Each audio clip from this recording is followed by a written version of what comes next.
And we're back with some more Gran Turismo 3. So, I have done absolutely nothing off-screen, because I think I'm at the point where most, if not all of my off-screen grinding is done. So, let's grab the F686M, which I luckily unlocked from Mistral, aka Monte Carlo, last time, and we're gonna go to Seattle. 100 miles. This is a 40-lap endurance. I don't look for this to take much more than an hour 15. Alright, so I'm just going to make sure, going to the options, I'm going to make sure that there's no music. Okay. No music enabled. Let's go. And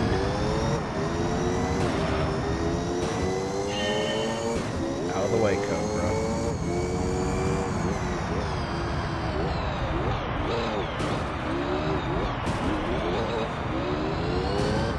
Let's go.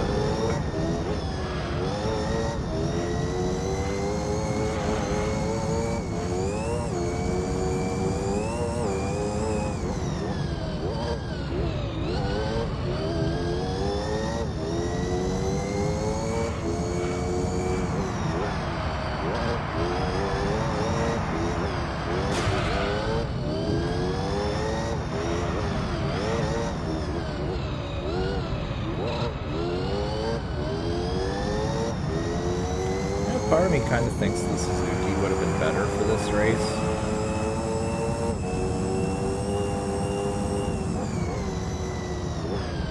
Just because of tire wear and nothing else. Also, let's see how long this lap actually takes with this vehicle. Ooh, it might actually be an hour and a half. I thought it was going to be like an hour. Actually, wait. 5 times 40. Alright, yeah, an hour. No, I'm gonna have to make some pit stops. Probably about... looks like at this rate, like 6?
I think at this rate the Cobra is going to be last, because if he's going to make a pit stop every 2 laps, then yeah, he'll be spending about half as much time in the pit zone than he is actually racing.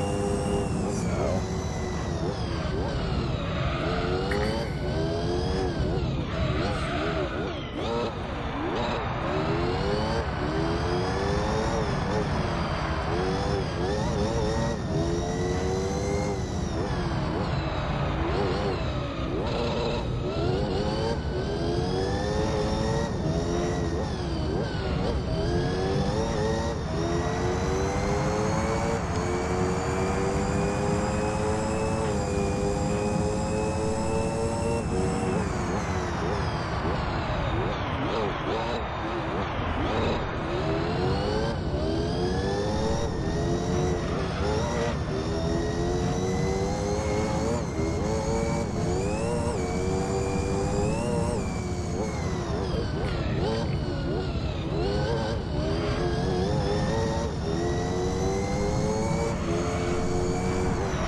27 out of 40 laps.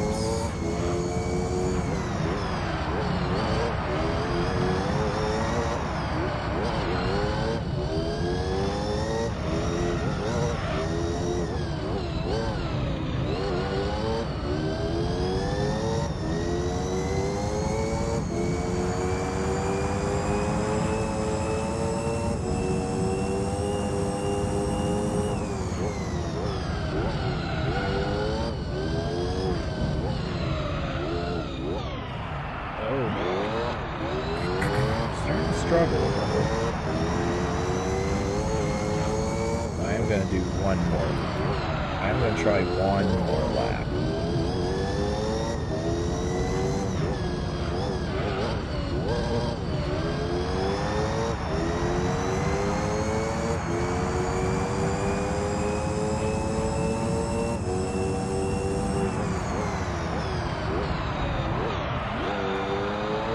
Yeah, I'm definitely sliding more.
looks like every 7 or 8 laps. We do this. We make pit stops.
Gabriel.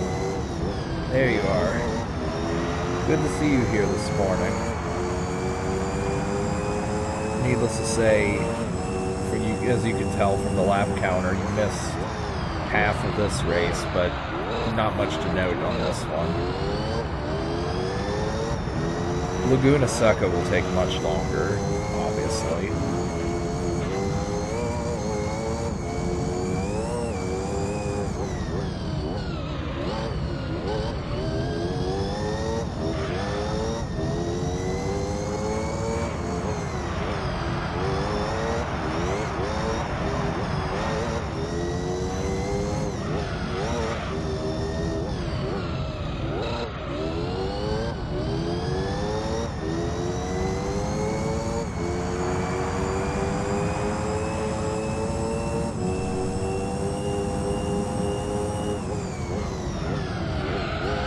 Oh, to answer your one question on Discord about the Le Mans 24 hours. Oh yeah, this is one of the F1s. I'm using the one I unlocked from Monaco. The one that I was very happy to win. I'm using that one. It's definitely better than the one I was using. Anyway, to answer your question on Discord about the Le Mans 24 hours, I looked up Monaco Speedway because I was curious where that is, and if basically if I could keep Monte Carlo in the title for accuracy, which I can, of course, and Wikipedia said it's one of the 3 most prestigious races, along with Le Mans 24 Hours and Indianapolis 500. And so I clicked on the Le Mans page to see how that's handled, the 24-hour part, and that's how I found out that each team has groups of 3 and they revolve and they rotate around during the race. What are the differences between the F1 vehicles? I think just like weight differences. This one has the most horsepower. I think they have different RPMs.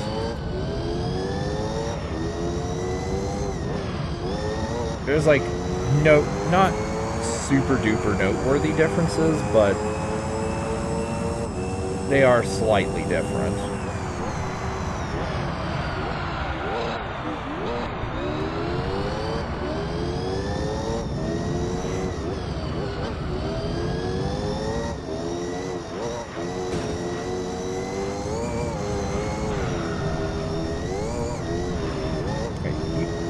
You need to get the fuck out of the way.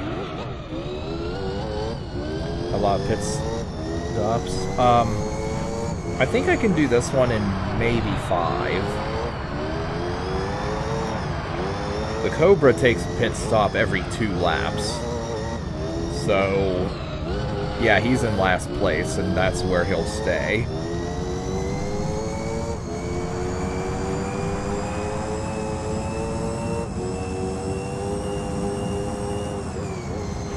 Unfortunately, I can't get the harder tires for this car. Otherwise, I'd have that equipped.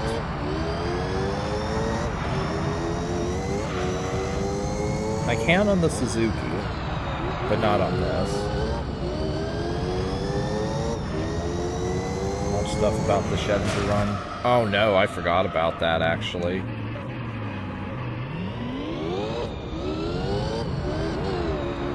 I think people have done Schrodinger runs on other games,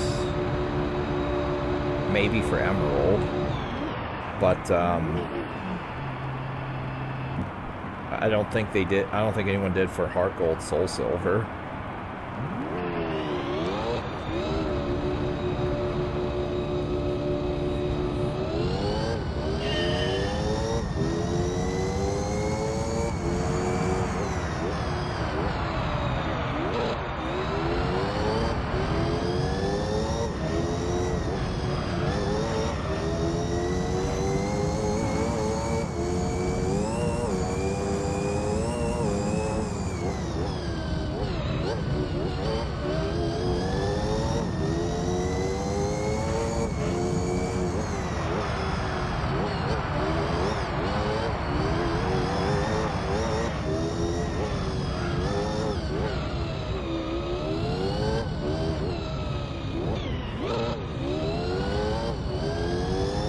Let's Pokemon in the beginning.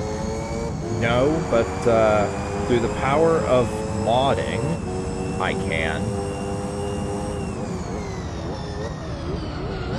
You know the randomizer program?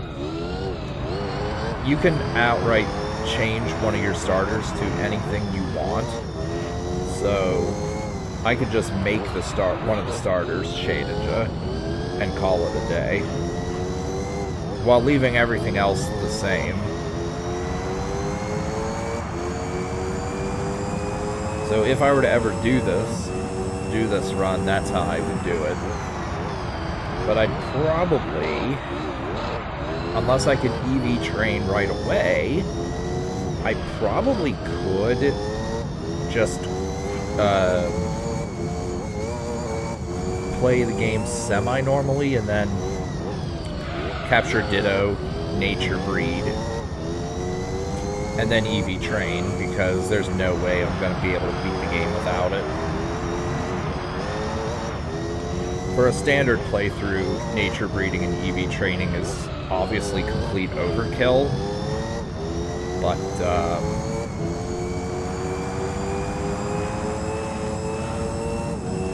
yeah, I 100% expect EV training and nature breeding and Shedinja only to be required.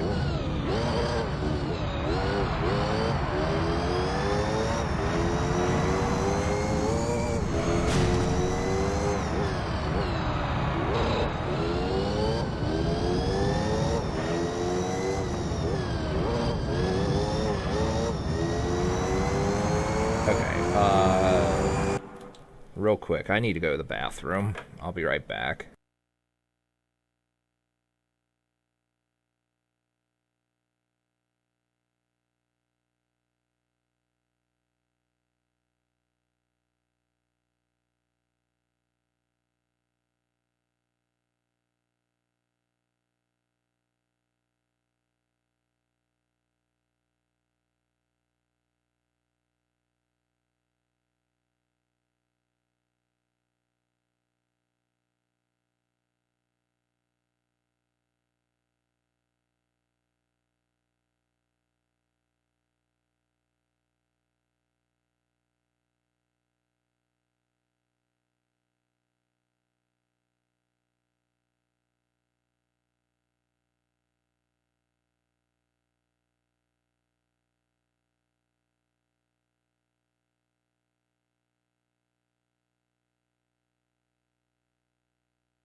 Okay. After all that, let's continue. Do I like to use Nidoqueen and Nidoking? A while back when I was a youngster, I used only Nidoqueen. And I actually got kind of far into Gym Leader Castle with only the Nidoqueen transfer pack. I got walled by Misty's Quagsire, though.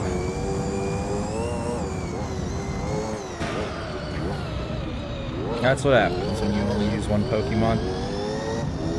Nidoking is actually far superior IMO overall, especially when they introduced hidden abilities, by which I mean sheer force.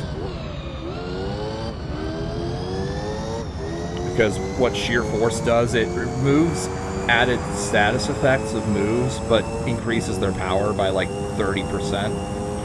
So you could do that and turn Nidoking into a special sweeper, because it can learn Thunder Beam, which means Thunderbolt Ice Beam. It can learn Surf, I think, although Surf doesn't have any added abilities. It can learn Sludge Wave, and I think it can learn some Fire-type move. Well, I think it can learn Flamethrower. I'm not 100% sure, but yeah, just elemental moves that counter a lot of things with sheer force to remove their, 10% chance to do whatever they do. Yeah, that signed me up.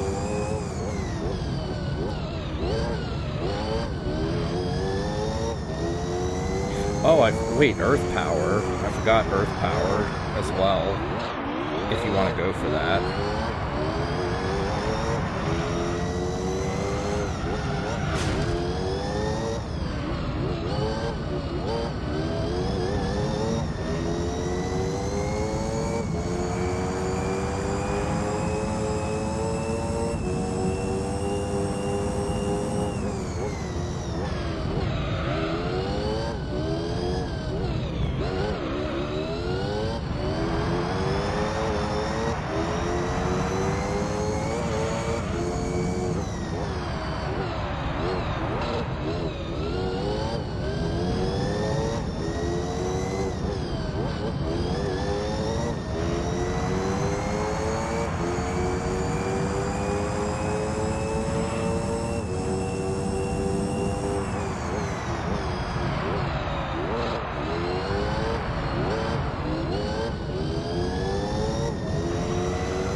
Chat.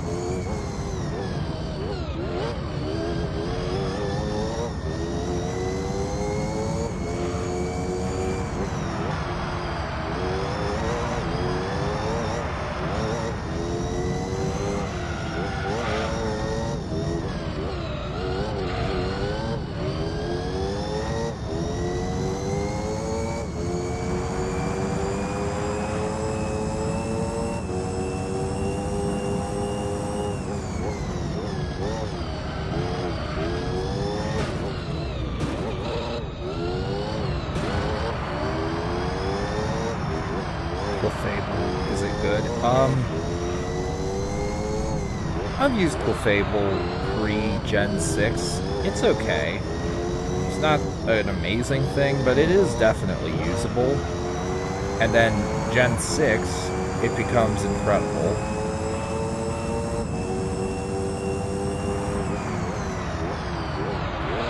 Just because of it being a fairy type with some actual really good support moves. And it can definitely take down dragons now, thanks to it being fairy type.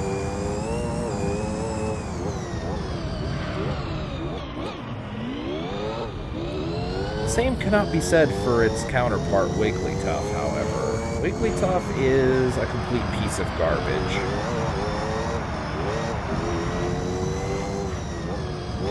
And if you wonder why, just look at its stats. It has high HP and very poor everything else.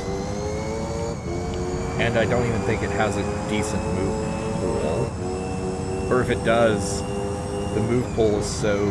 It's the same as Clefables. Don't use Wiggly Tough.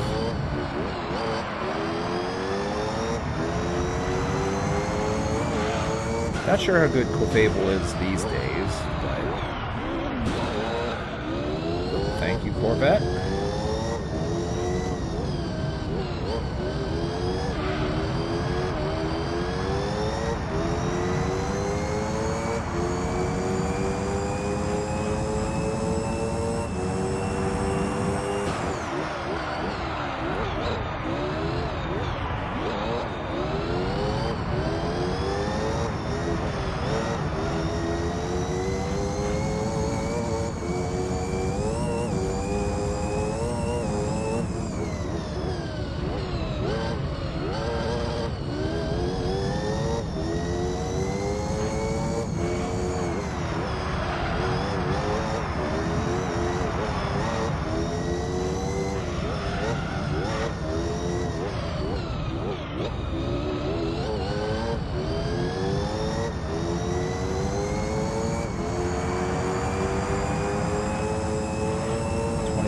Chance of winning the spin car. Yeah, I know for a fact that the spin car is one of the tournament prizes.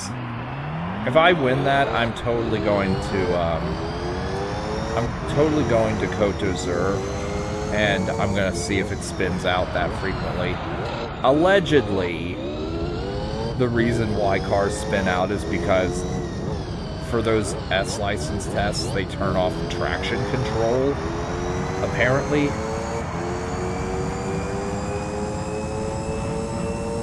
But I don't really care. As far as I'm concerned, that means they made things worse just to make it harder.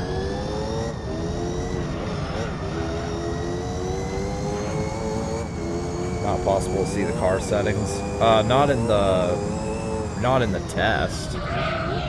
I can see the settings when I win the car and compare and contrast.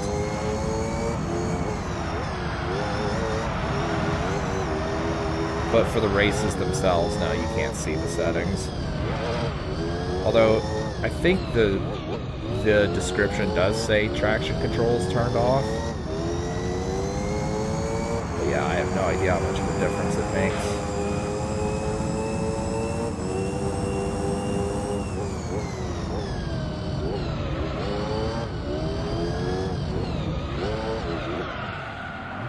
Yikes.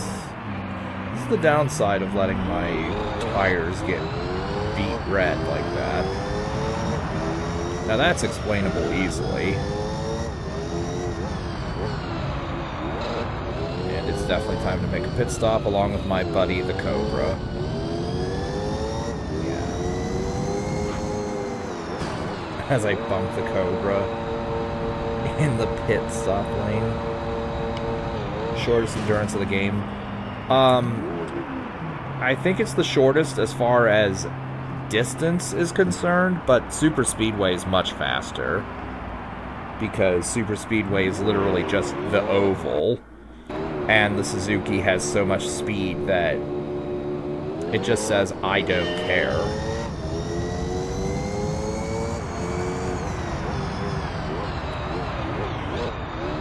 The Super Speedway one you can complete in less than 50 minutes. This one's going to take me a little over 50.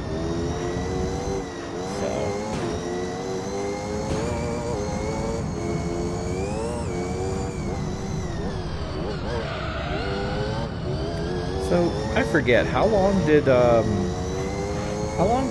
Côte d'Azur one take? I think that one took just under 2 hours, or it was like 2 hours. Very, very close to 2 hours. I forget. But the longest are definitely the 2-hour endurance ones, the fixed time ones.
fast lap. It's a new lap record.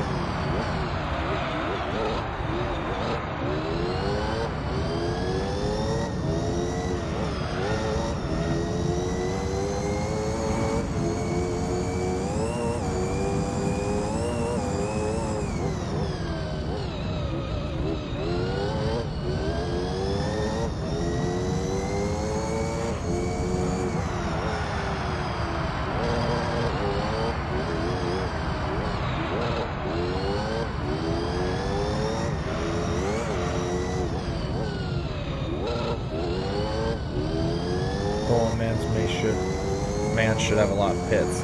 I would say so, especially if you're talking the 24-hour version. I say that just because like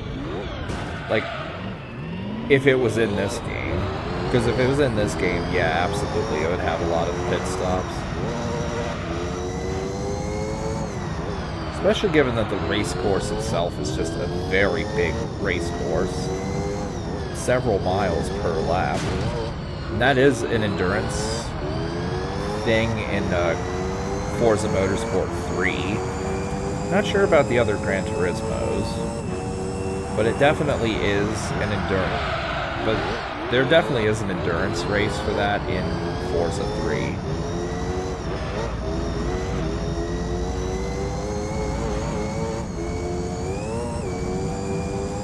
Not 24 hours, of course. I think game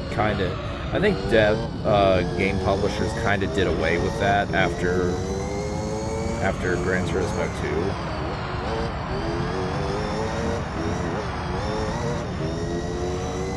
2. Out of curiosity, do you get something good out of winning Le Mans 24 in GT2, or is it just or is it there just as a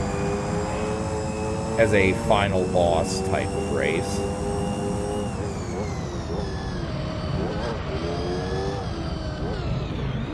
A la like the coaches are 78 laps in the Formula circuit in this game.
GT4 Le Mans, GT2 doesn't have it. Oh, it was 4 that had the Le Mans. Oh, okay, I didn't know. I thought you said it was Gran Turismo 2. Okay, that was my bad then. Yes, whichever one has the 24 hours.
Alright, final lap. So, no reason to pit stop now. I'll definitely need to by the end of the lap, but I'm going to haul ass to the finish line, of course.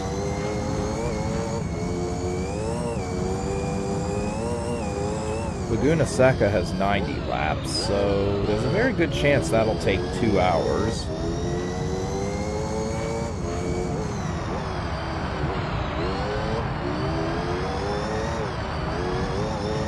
And then after Laguna Seca, the only endurance races will be Special Stage 11 40 laps and Tokyo 246 100 laps.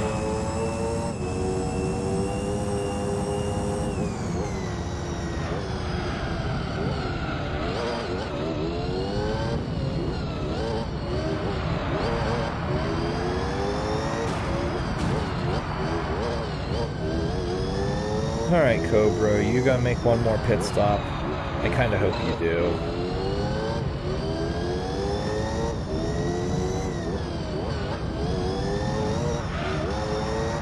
Oh yeah, you're going to. Alright, how many times did I lap you? 10 times, Jesus. Well, that's what happens when you make pit stops every 2 laps.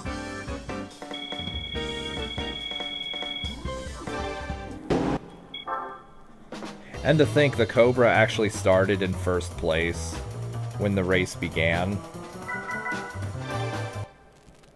Yeah, that's how poorly it did. Alright, let's see what we win.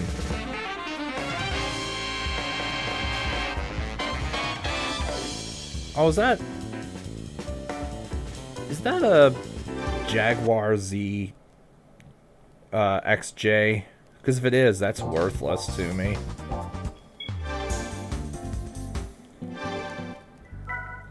Oh, this is not what I was expecting. I don't think I could purchase this in the store, can I? When a Bentley Speed 8 race car 03. I have no idea if that's good or not.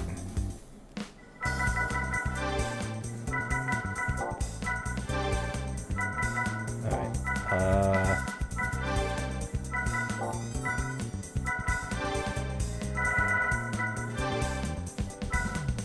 Okay, yeah, I can't actually win this from the store. Or I can't buy that, so... Alright, well, I'm keeping this, because it is an exclusive...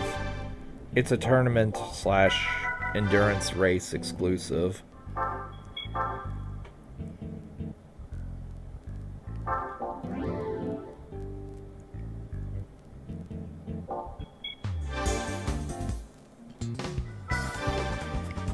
Actually, before I start Laguna Seca...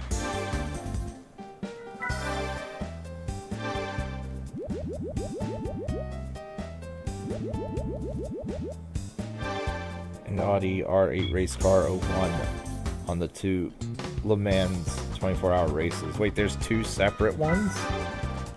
Or are you saying those are the 2 rewards you can get from the same thing? Because, like... having that on there twice seems a bit much.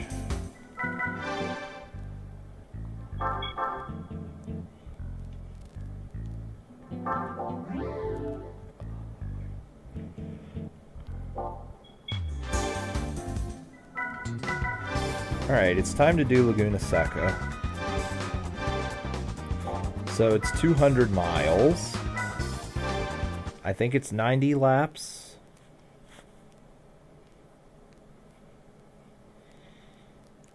How many laps?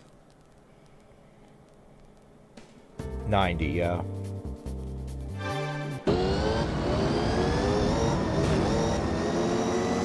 you please pass some of these? Okay, so how many pit stops am I gonna have to make in this track? I'm thinking 10 or more. Hang on. Gotta rub my eye.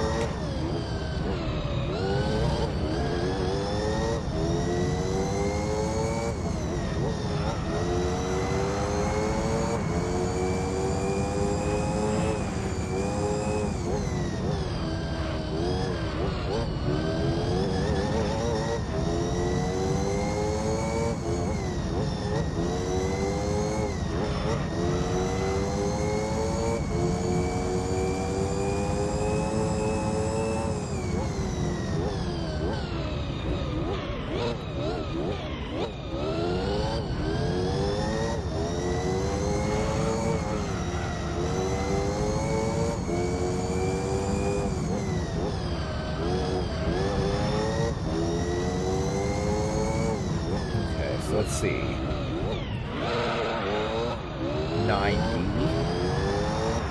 So that's multiplication time. 90 times, okay, 1.3.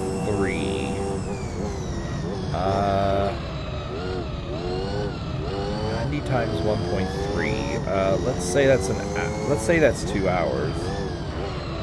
Oh, this might be the longest endurance. Yeah, this might be the longest endurance race.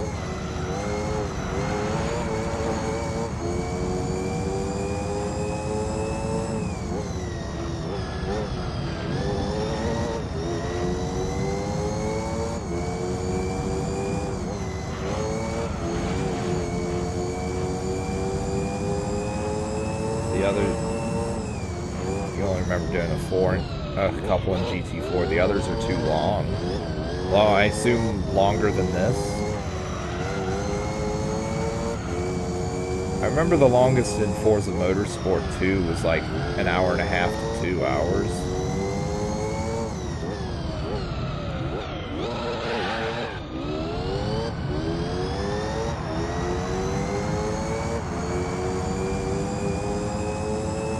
Oh, okay, 108. So that is 1.15, let's say, at that rate.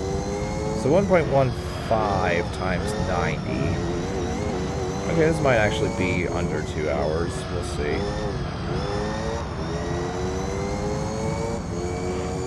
I hope it is under 2.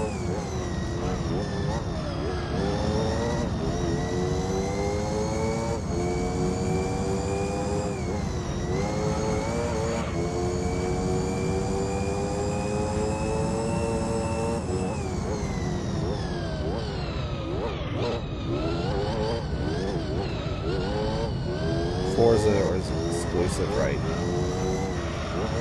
You mean exclusive to Xbox? If that's what you mean, then yeah, it's exclusive to Xbox as far as I'm aware.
Question in just a moment. Actually, in a few minutes when I make a pit stop, because that was a big message.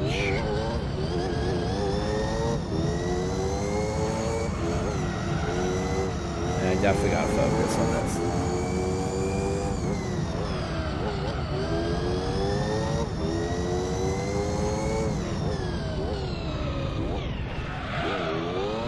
Oh, hold on, actually, now's a good time. I like Godsmack. I love songs from that band. Prince of Persia, Warrior Within has a lot of songs from there. I like I Stand Alone.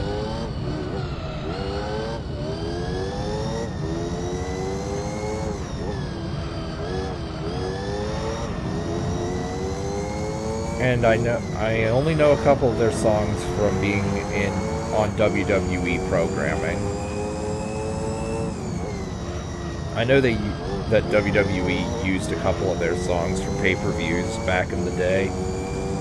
And they did... Or wait, no. Never mind. I was gonna say something incorrect there, but I caught myself.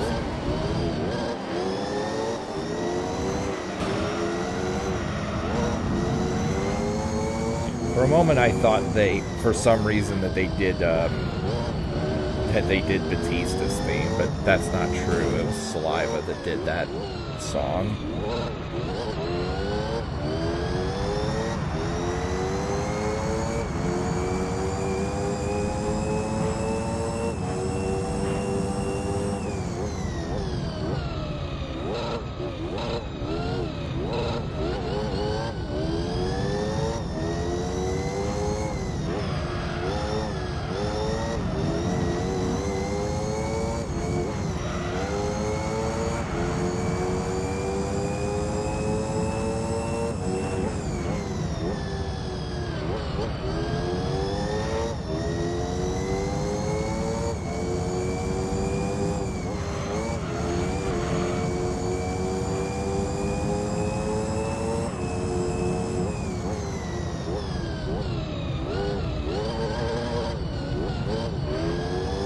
Assassin's Creed. I've only ever played Assassin's Creed 1 and 2. I've never played any of the ones outside of that. Apparently there at least were doing a Japanese one, and I shit you not, Ubisoft released the anniversary of the Japanese one to March 20th this year, which marks the 30th anniversary of a terrorist attack that killed quite a few people in Tokyo. They actually did that. That is how stupid Ubisoft is these days.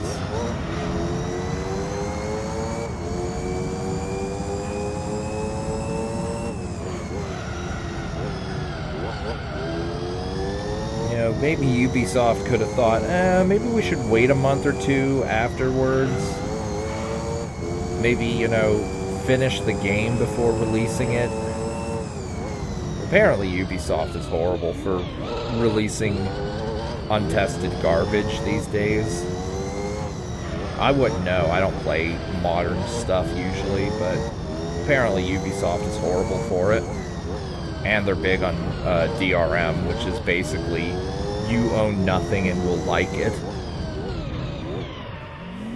I enjoyed the games. I enjoyed 2 a lot more than 1, but I also liked 1. I remember 2 just being bigger, more expansive, and there being a lot more things to do. Which I've definitely given thought to LPing both of those games.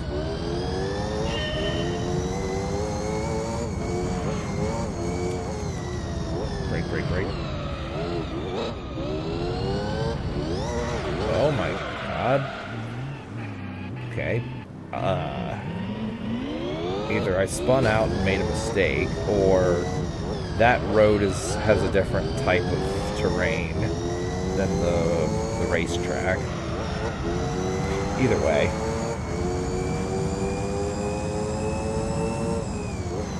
Now, whenever I do play those, I make no promises whatsoever that I will platinum trophy either.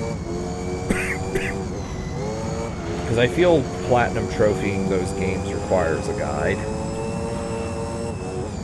So you do have to find hidden shit, if I remember correctly. And I just don't have the tolerance for that anymore.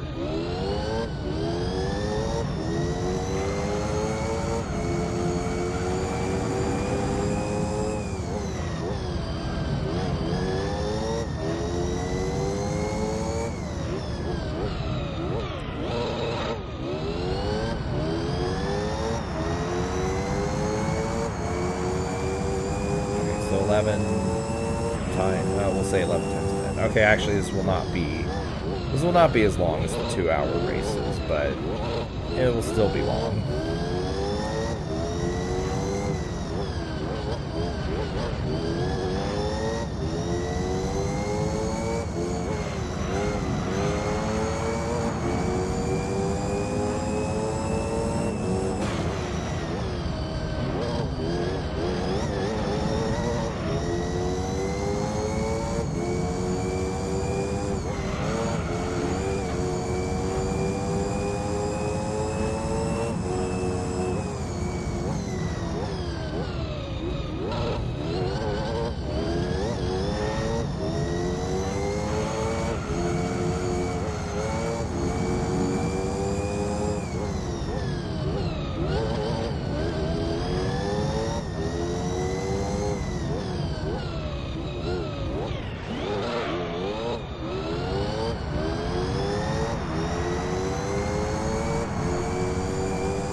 Searching things or doing things blind.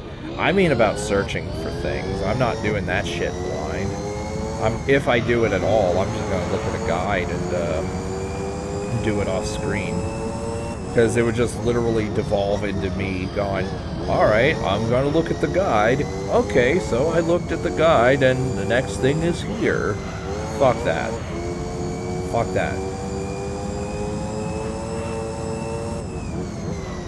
That's also the reason I didn't do the flying rats from Grand Theft Auto 4. You know, the pigeons. You find and shoot all 200 of them. I didn't do that in my playthrough, because that's all that was ever going to be.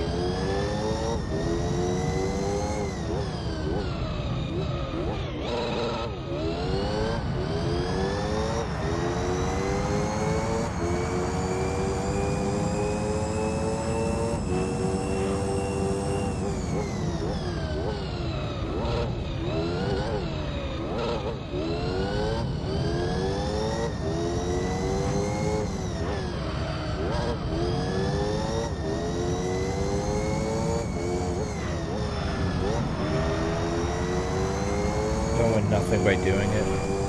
What, the flying rats in Grand Theft Auto 4? You don't win anything, you just get an achievement for doing it. And I think it counts towards the 100% completion stat if you're going for that trophy, but I don't care enough to do that.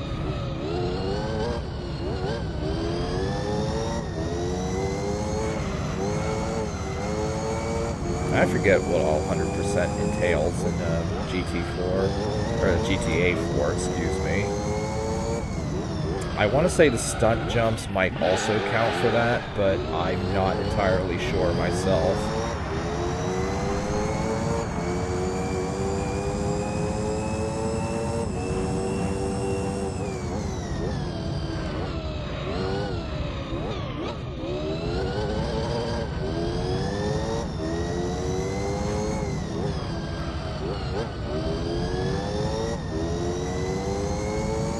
Thing to do in GTA 4 100%.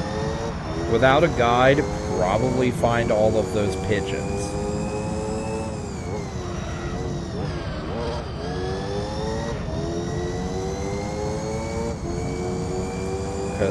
Either that or find all the stunt jumps and do them.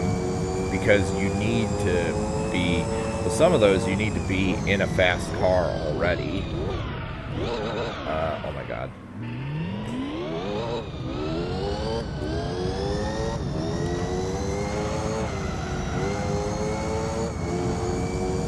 As far as missions are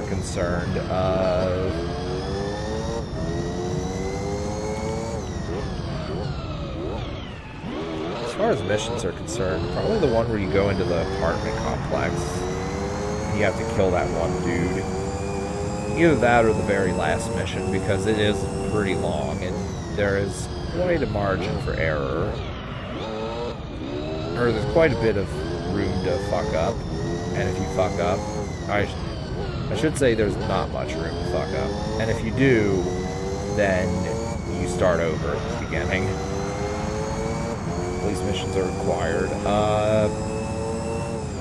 I think the only thing required for that are the most wanted kills in each area. I definitely did those on screen. Because that's at least, those are specific mini quests, basically. You do have to go to the specific area, fight through the specific enemies, and kill the guy in question. That I don't, you know, that I, like I said, I showed that on screen, and that I don't mind doing.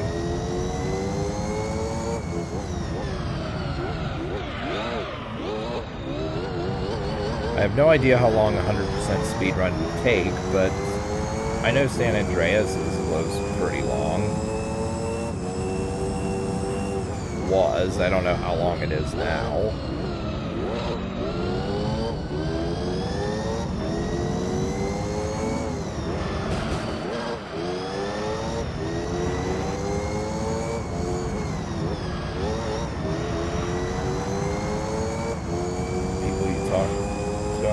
Sometimes. Oh, the stranger missions. Yes, all of that counts towards 100%.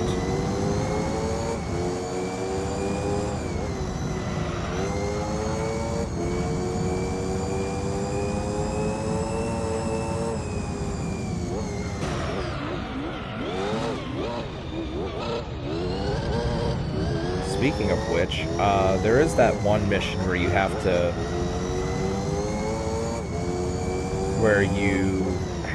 kill Dwayne's ex's significant other, and I think you have the option of killing her too. I think if you kill her as well, you lock yourself out of 100%, if memory serves me correctly. I know if you kill Dwayne, you lock yourself out of 100%, and you lock yourself out of that achievement where you have to have really good friendship with everybody. Playboy X just leaves if you kill him. So you have to kill Playboy. Although there's not been a single playthrough where I've not done that, because fuck him. Also, that scenario is just far better and more satisfying than killing Dwayne. When I killed Dwayne for the LP, that was seriously the first time I ever did that.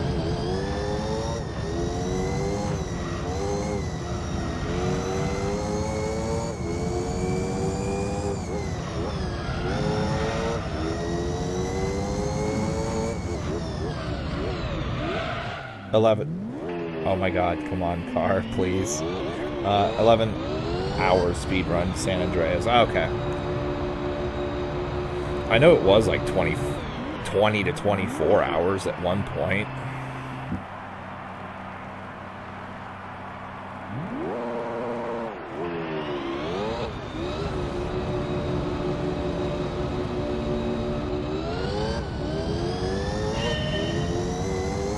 And if I had to make a guess who holds that record, would it be Hugo 1?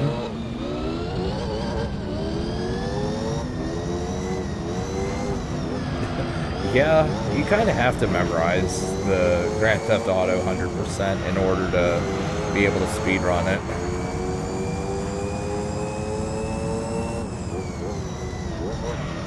Part of that is, well, that's one of many, many reasons I don't bother speedrunning games like that. Information about the collectibles. Yeah, the collectibles are absolutely the worst part of doing 100%, much less than a speed run.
god, come on.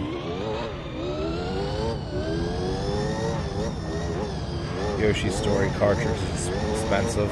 Probably. You'd have to look on eBay and see how much it costs. But I imagine it's ludicrously overpriced.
Games like darts require 100% on GTA 4. I think you just have to do each activity once with somebody. I don't think you have to get a specific score in any of the mini games. You do have to win enough races. Like when you call Brucey and ask him for a race, you do have to do some of those for 100%. I don't remember how many, but I think there is a number of races that you need to do.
To say that the taxi mission, the taxi side quest is also required for 100%.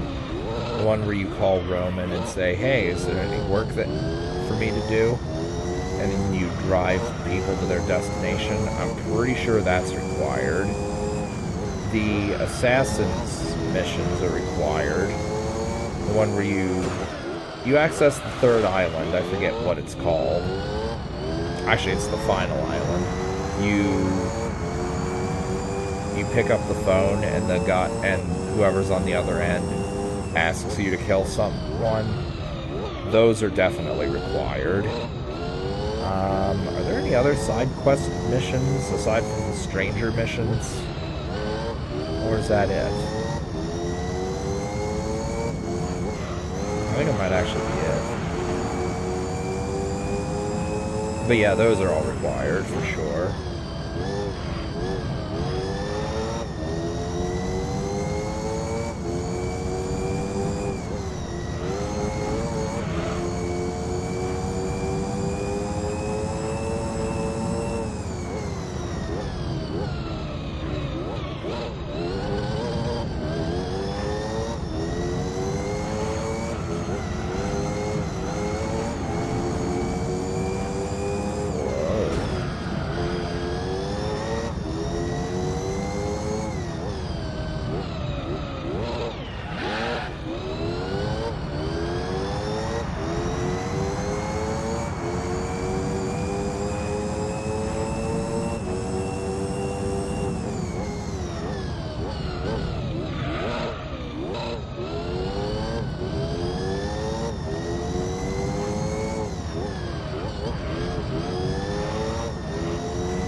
a second.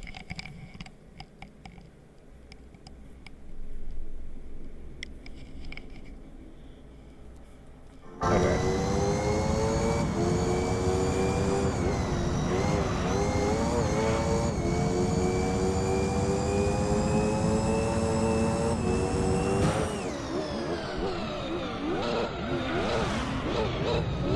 Pretty sure that's the Vertigo race car there.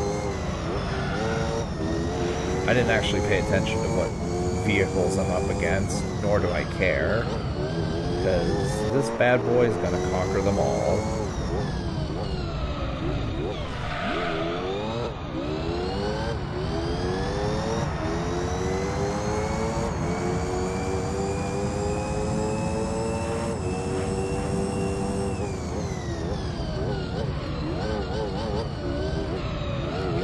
You only had interest in doing San Andreas, never tried on the other ones. I had interest in doing San Andreas 100% in HD remaster until the bugs got so unbearably awful that I just refused.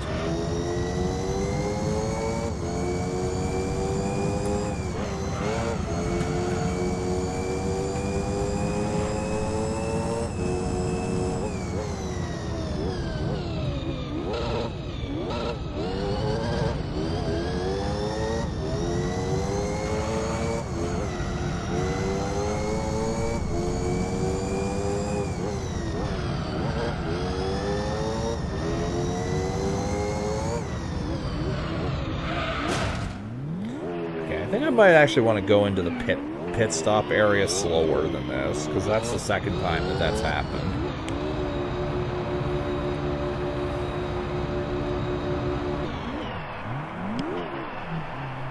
Remaster, what I think about the remaster of the 3 games. I've only ever played the San Andreas one. If the other 2 are as poorly made as the San Andreas one, I have no interest in trying them. Although I think I've heard that the original remaster from 2014 of San Andreas was by far the worst thing in existence. So I'd have to get around to actually playing the others.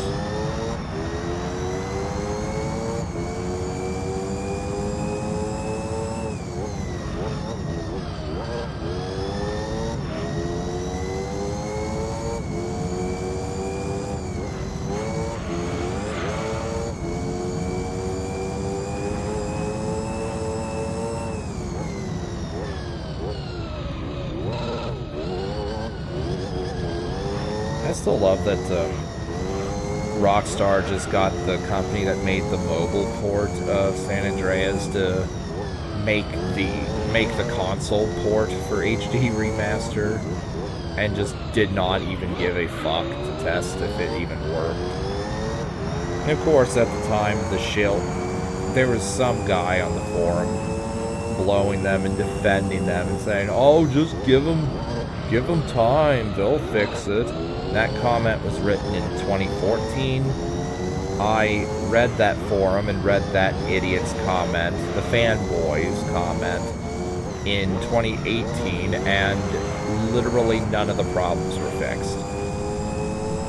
So, you gotta love when people shill for game companies that don't deserve to be shilled for in any way.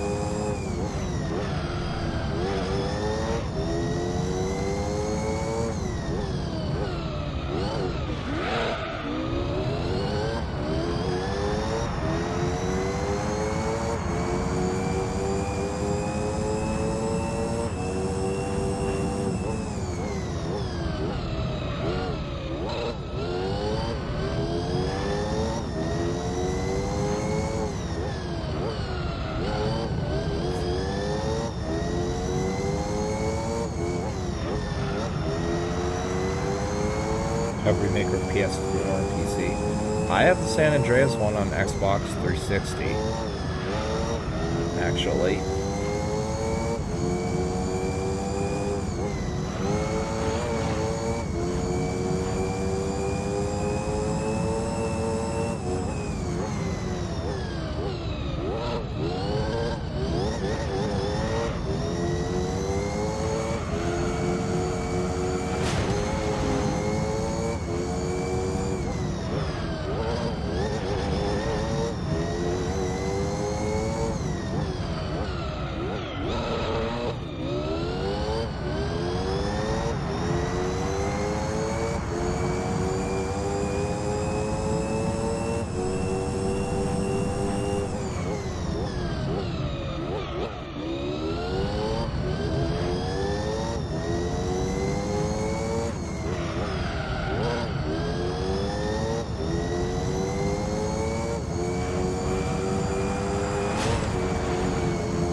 Company is the best console,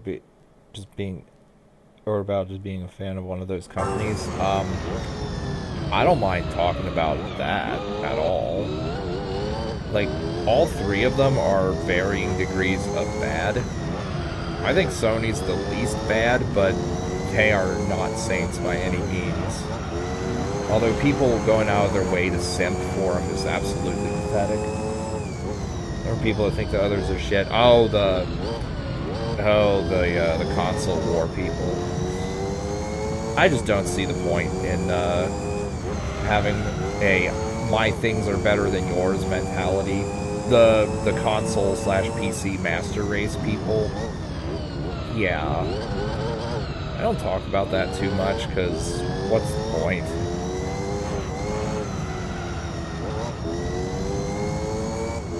Like, all that is just people saying, basically all it is people being assholes. Let's be honest. I mean, yeah, there are advantages to playing on PC, for sure, but there's also problems with trying to play stuff on PC too at times.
Torgaz. I didn't expect to see you here today.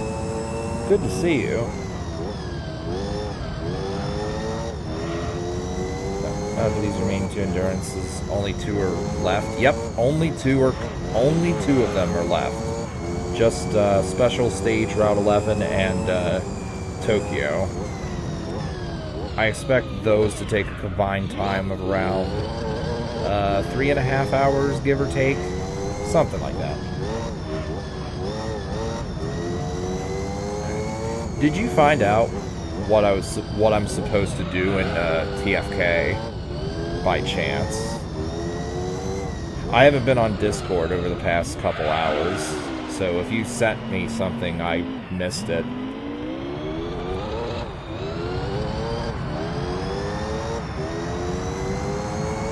Oh, okay. Okay, cool. I will check out the DMs once I'm done here.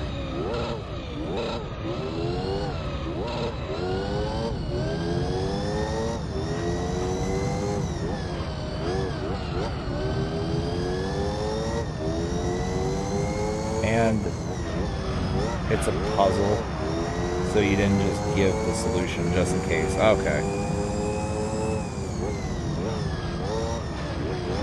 Worst case scenario, I could watch Pronago's playthrough.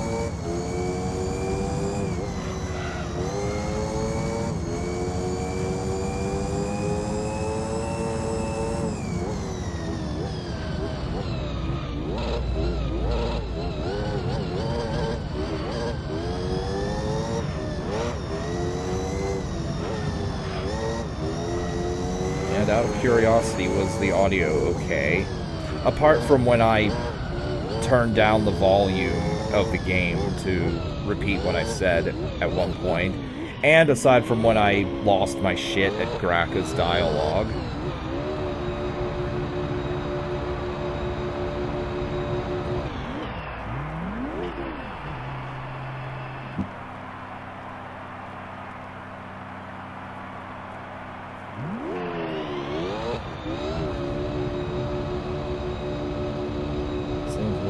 Besides the second. So slightly too quiet. Okay. Aside from that second at the start, huh?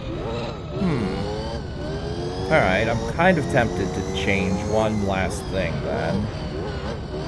And instead of having the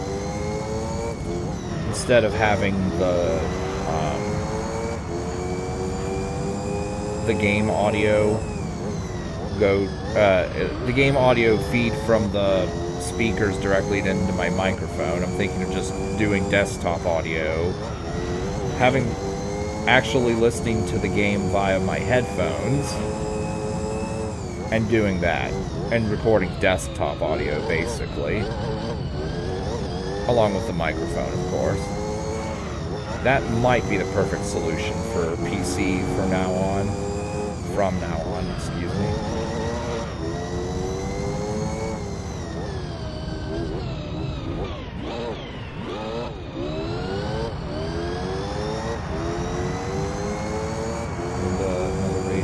Slide level from Shining Stars. Oh yeah, I remember that one.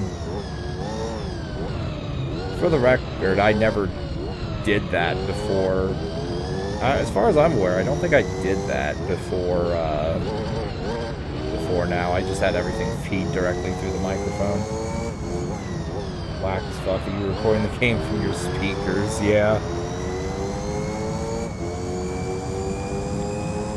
Yeah, and just having it feed into the microphone. Yeah.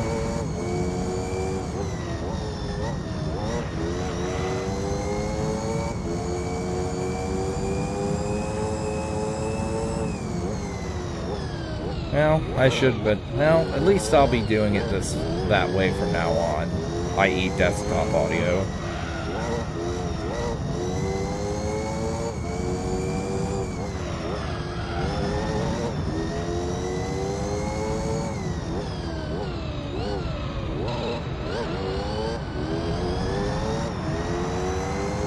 Played Need for Speed Most Wanted. I think I have that game somewhere.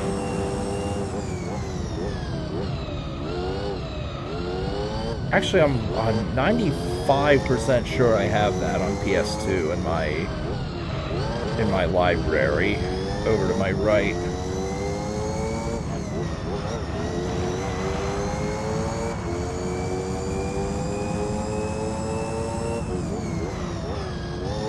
I could do that if I want. Big recommend. Alright, excellent. I have copyright issues about the Noctowl music? No. No, I actually didn't get a copyright notice about playing the Noctowl, aka Kabora Gabora music.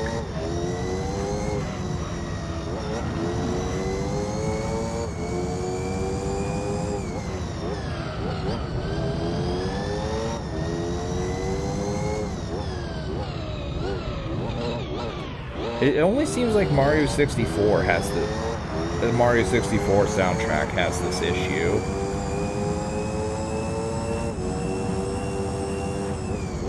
Speaking of soundtracks of Vorgoz, in case you were wondering, yes, this game does have in-game music, but it's all copyrighted, so I turned it all off because I didn't want to be dealing with copyright notices, or worse yet, potentially strikes.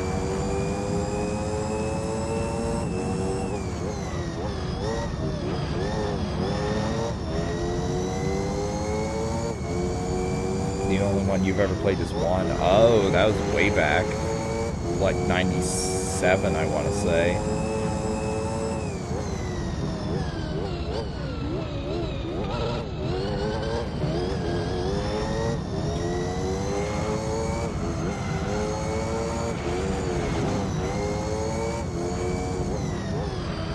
I did play Need for Speed Carbon back in the day.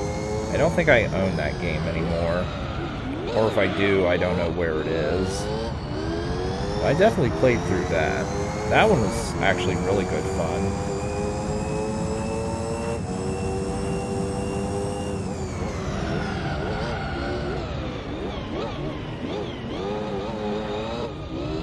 Carbon is the sequel to Most Wanted. Ah.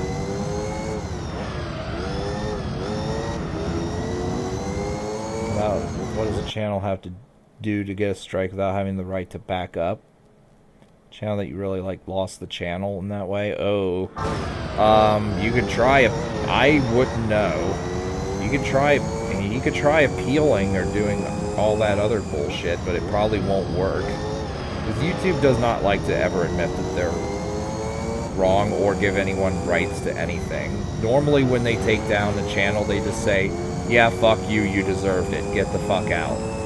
Unless they're publicly shamed into reversing their decision. Because YouTube be like that.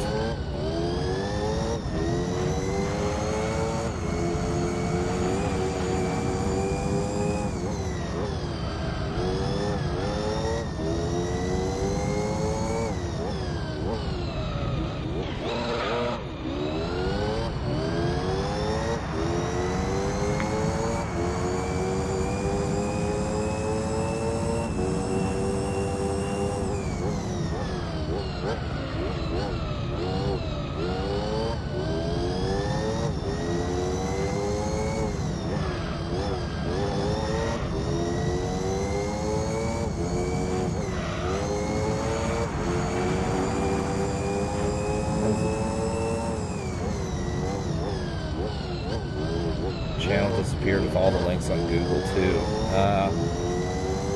It's also possible that the YouTube automatic bullshit system said, "Oh, you have a harmful link. Fuck you," and they did that 100 times. If the links are in a bunch of different videos, that's what happened with that one Reaver Menace segment.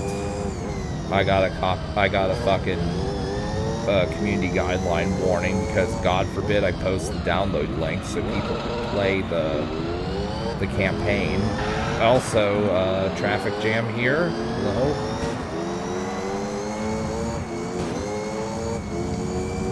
So I just went and edited every single description that had any sort of link in StarCraft Campaigns 2.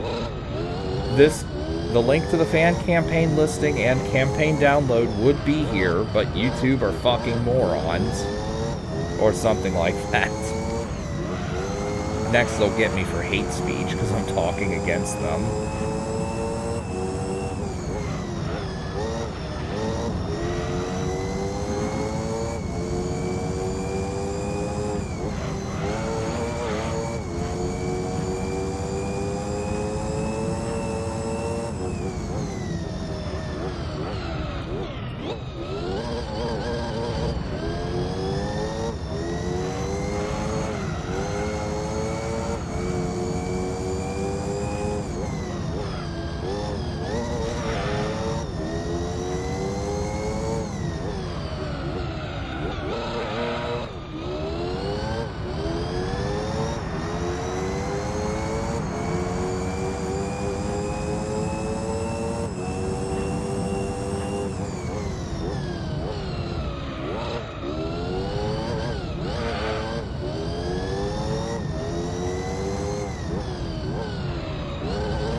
Or at the end of this lap.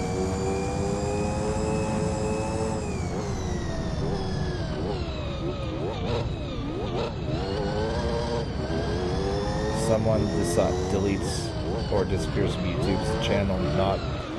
Hold on, what? Hold on. Someone deletes or disappears from YouTube's the channel not entitled to a backup. The policy on that changed a while ago. I think maybe, depending on the circumstances or the channel in question. They're not going to do that for every single channel, though.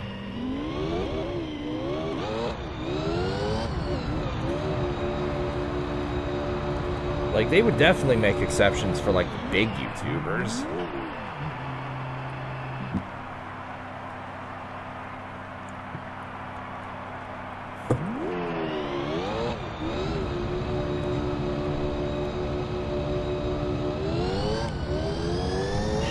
They definitely wouldn't be doing that for me. Let's put it that way.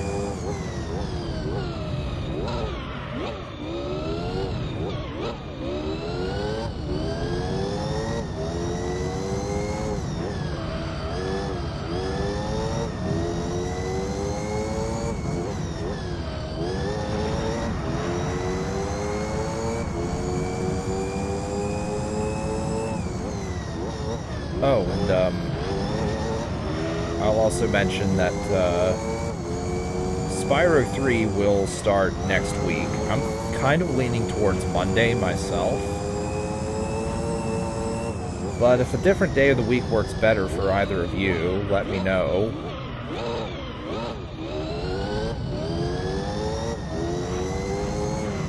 I've just been kind of holding off on it because I'm trying to focus on this and a few other things, but mostly this. For streaming.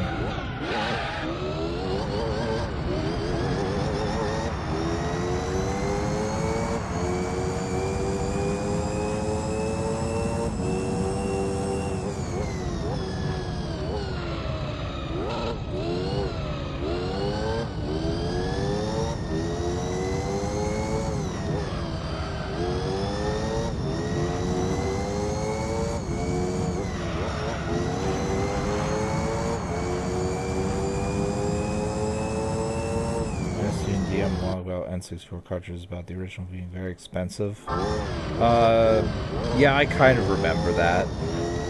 I would say just assume that they're all going to be extremely expensive.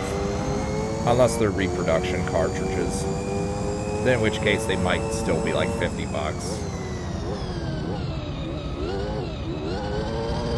Which is still outrageous for a reproduction cartridge.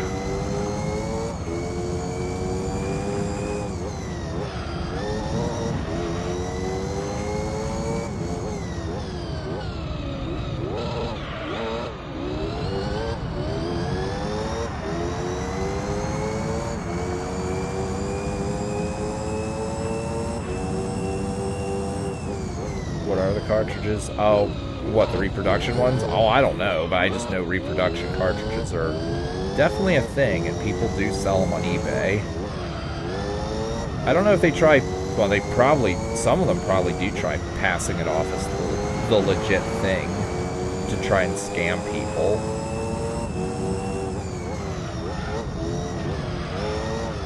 But if the game is noteworthy in any way, it's going to be expensive.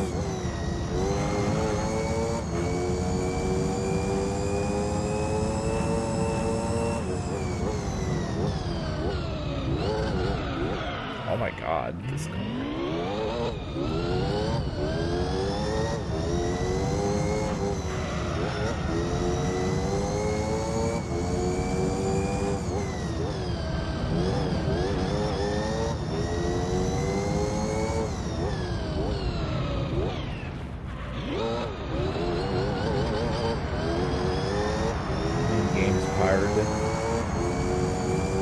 Pretty much, as far as I'm concerned, yeah.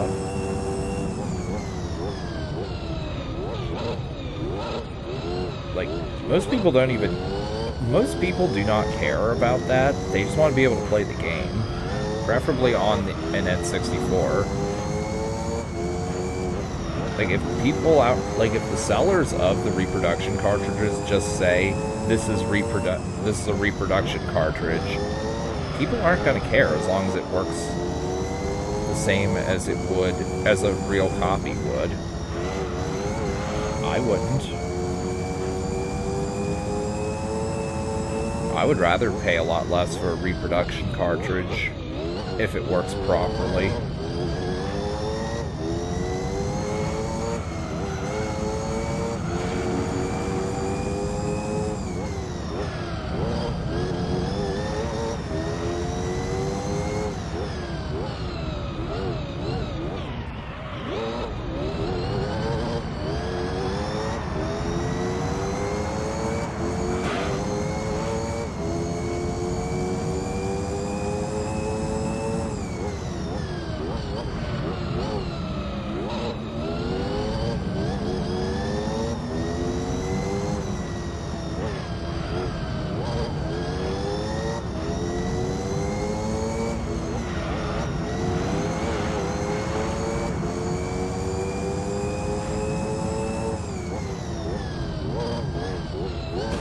Further, game crashed. Ooh.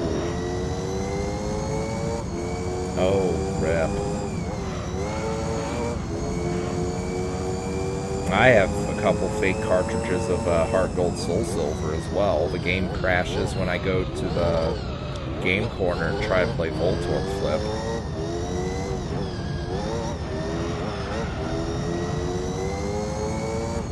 Which fucking sucks, because the real cartridges are ludicrously expensive. They're every bit as ludicrously expensive as N64 cartridges.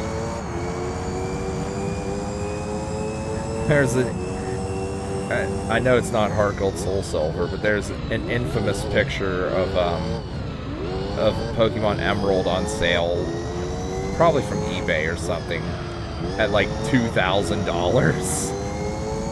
Yeah, I said that. Someone selling a legit copy of Emerald for $2,000 or something on eBay.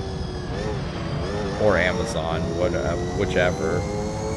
Like, yeah, let me just write you out a small loan here.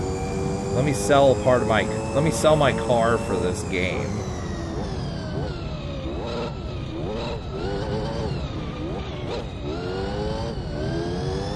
And sadly, somebody probably would pay $2,000 for it. That's the sad thing.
about Spyro 3.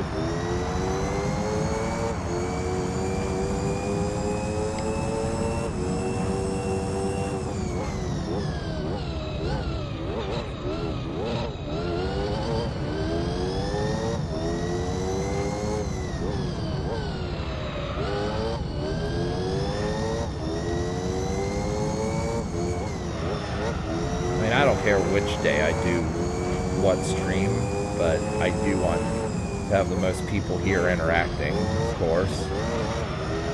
Caesar 3 I can just sort of play whenever, because I have people all over the globe that watch my Caesar 3 stuff, which that I should do tomorrow.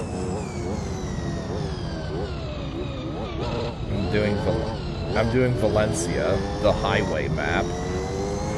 The highway map, let me put it that way.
Officially over an hour in.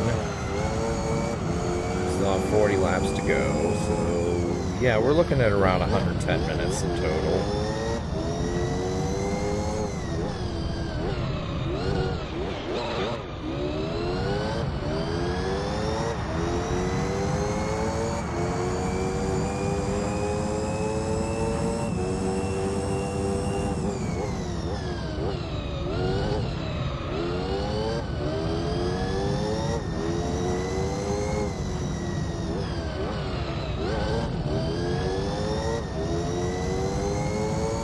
World of Warcraft. No, I haven't.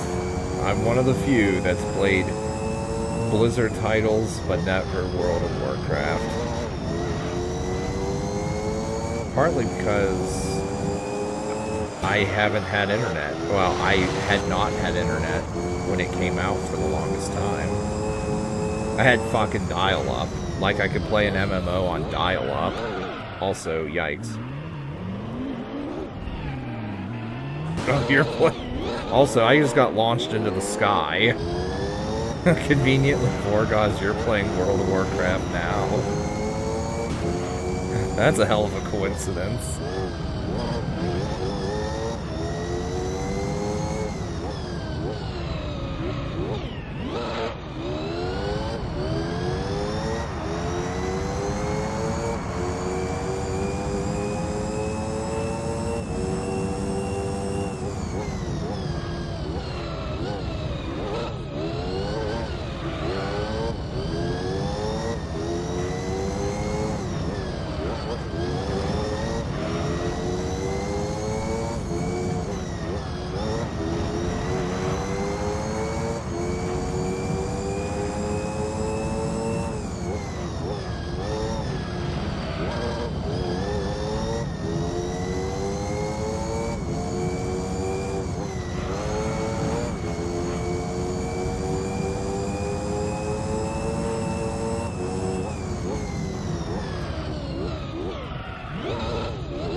yes and no.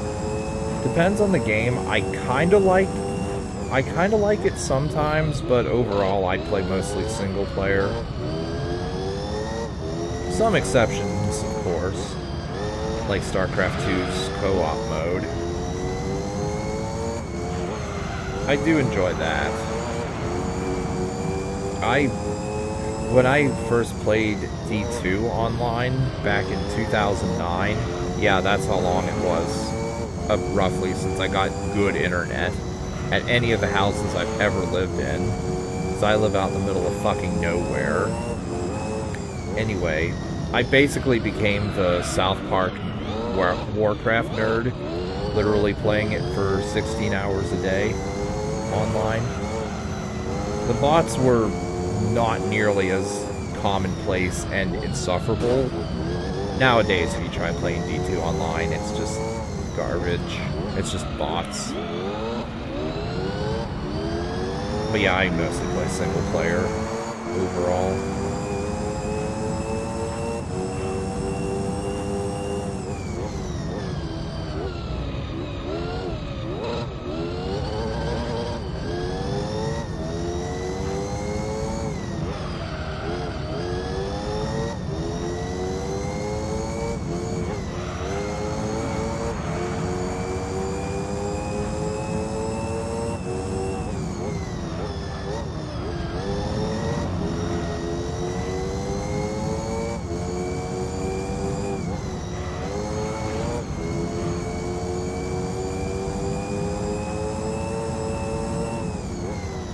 Servers open to this day. They definitely do for D2 Resurrected. I don't know about the old LOD, which would be the 114. I think they do. I don't know why, but I think they do. I think they might actually still have the servers open for Diablo 1.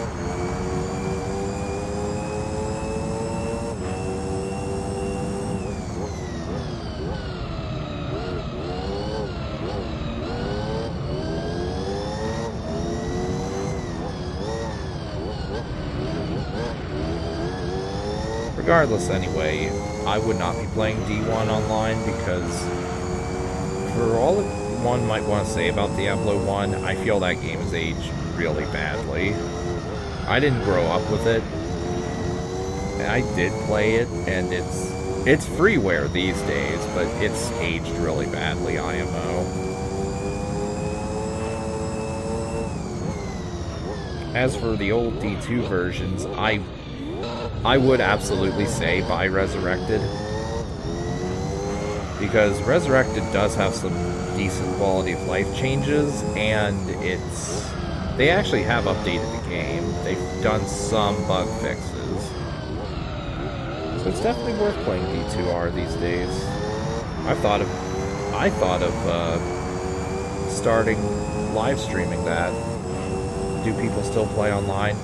No, not really. Anyone plays the old D2 online.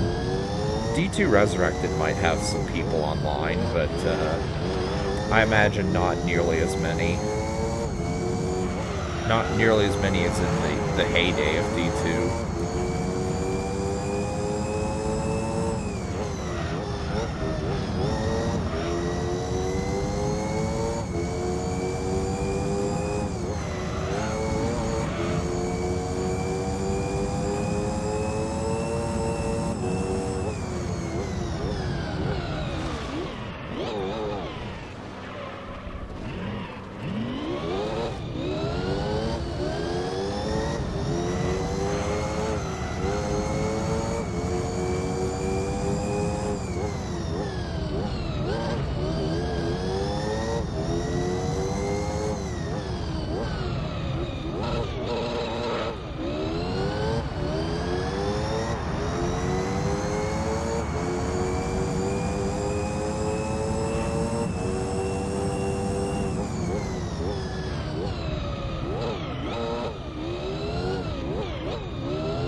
Bruh. Van Helsing game. You know, I've been wanting to LP that game, and I'm going to LP that game as one of the first things I do when I'm done with these various live streams I'm doing. And yes, I've watched the movie. It's actually really fun to watch.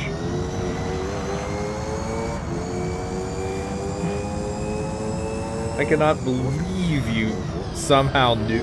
I feel like you somehow knew I wanted to play that game. I know you obviously didn't, because you don't have telepathy, but... Yeah, I definitely am gonna LP that. That's gonna be like the first thing I do when I'm done with some of these live streams. Whether it be Spyro 3 or this, TFK, or Campaign Reconquered, I don't care which. I gotta get one of these done first, though.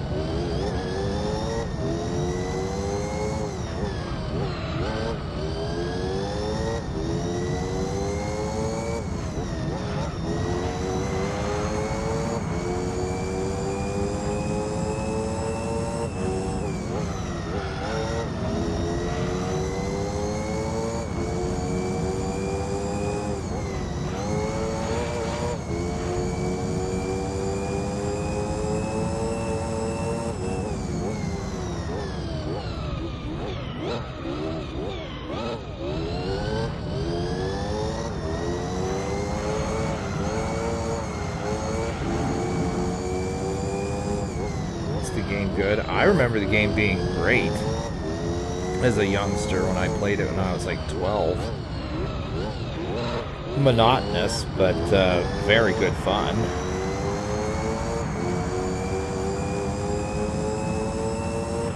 I seem to remember not knowing about New Game Plus, though. I'll definitely have to 100% the game when I LP it.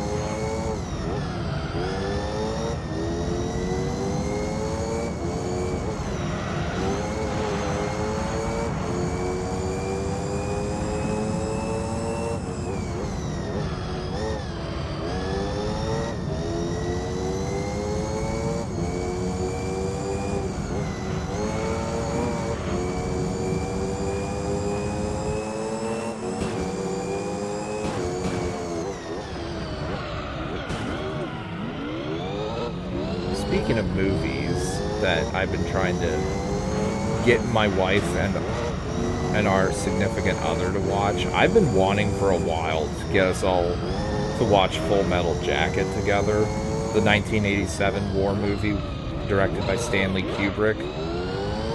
I feel that would be really good fun for us.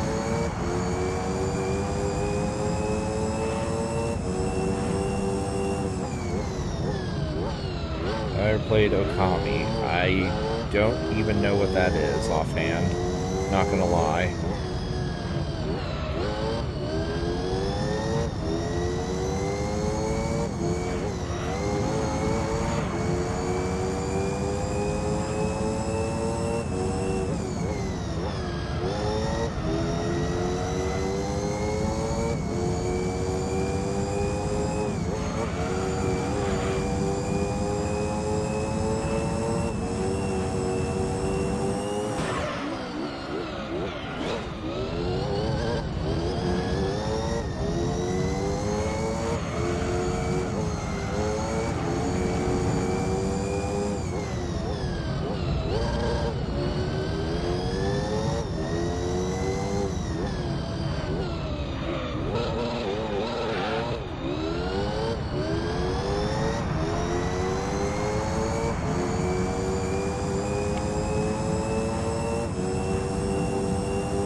Me bashing a racer from behind and sending him flying off into a wall will not be amusing to me.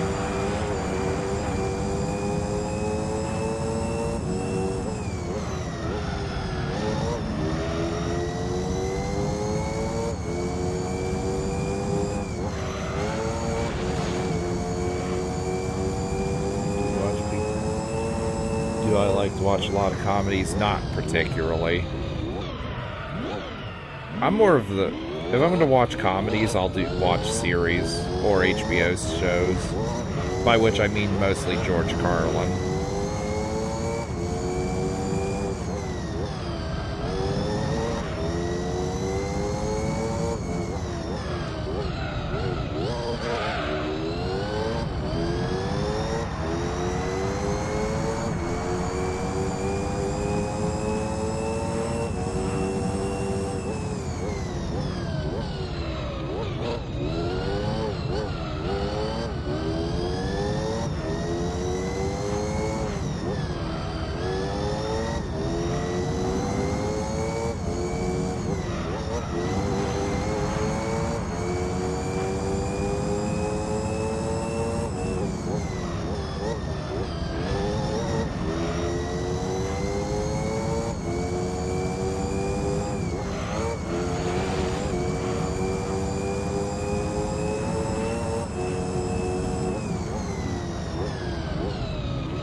Will be the next... Yep, that'll be the next thing I play. Whenever I get done with some of these streams. When I get done with at least one of them. One of the things I'm doing.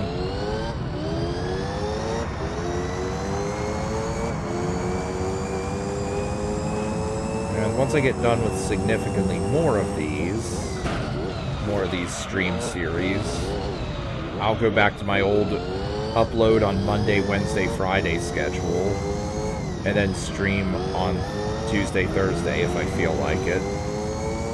That'll also be when I start RE7 on stream.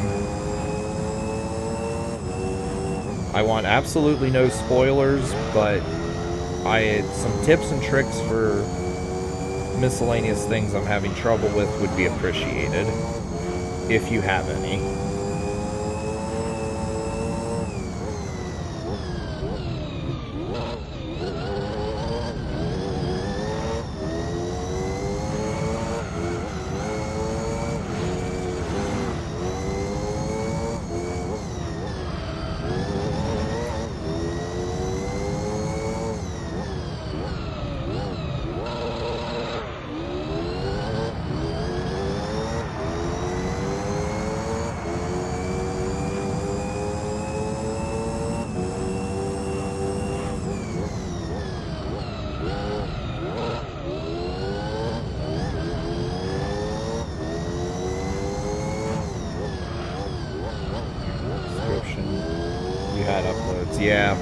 Yeah, I had the uploads listed, back when I was doing that. And these days I've basically become a YouTube live streamer, which I kinda like. Not gonna lie, I kinda like being a streamer in my own time. But that will need to end at some point.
period when I'm streaming the most. Yeah, I've been streaming most during the past like 2 months than I have in a long time. There was a period, or there have been quite a few periods where I don't live stream at all for like months at a time since I created the channel. Yeah, this is definitely this 2-month period is by far the most I've streamed during any 2-month period during the channel.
I think it is.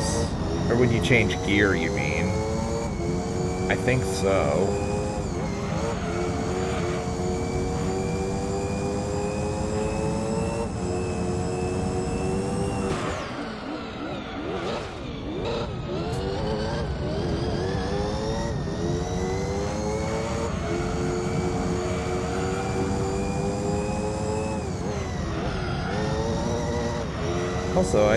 Also, I set a new lap record last time. I just now realized it. It's a new lap record!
It's a new lap record!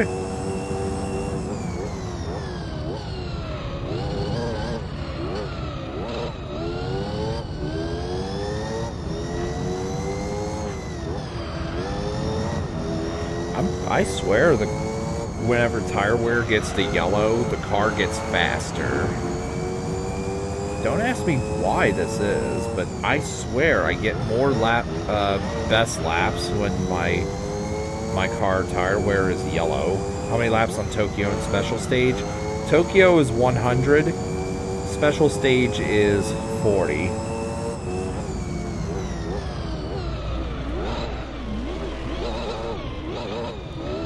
Tokyo laps are really short, though, because there's not much to it. Special Stage Route 11 is a lot more technical, of course.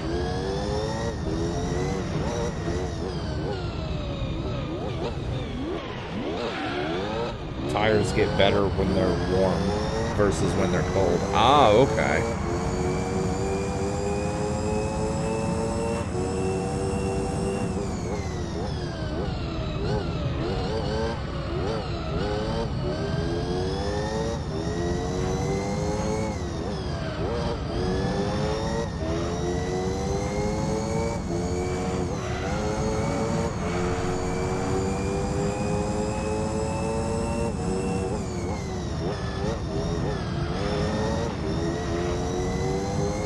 They get worse again when they're too used. Now that I definitely know, both in real life and from real life experience and in this game. When they get red, this car gets really hard. Well, all cars get really hard to control when they're in the red.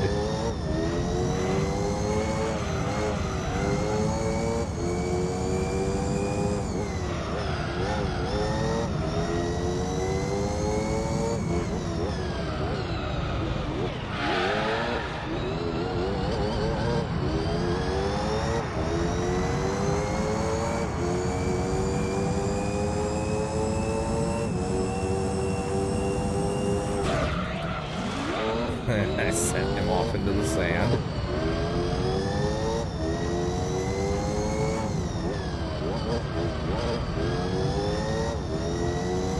Okay. Besides Gallows in Hell, what other Pantera songs I like? I like Walk.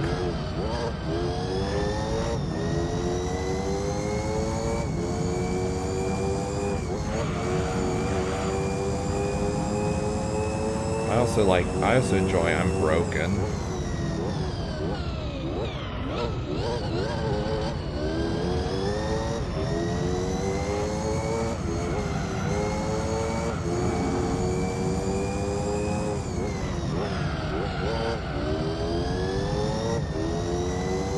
Right. I think I could do one more lap and then I'm gonna have to make a pit stop.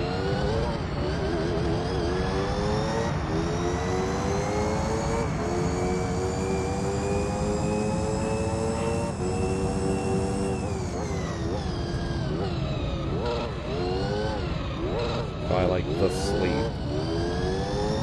What is the sleep?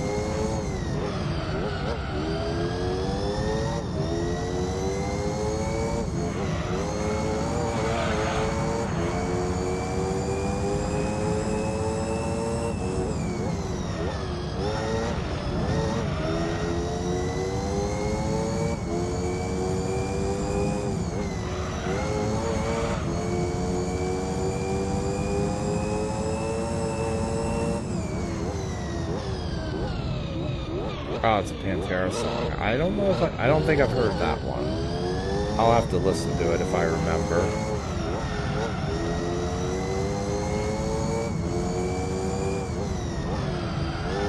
Now we're getting to the point where I have to pit.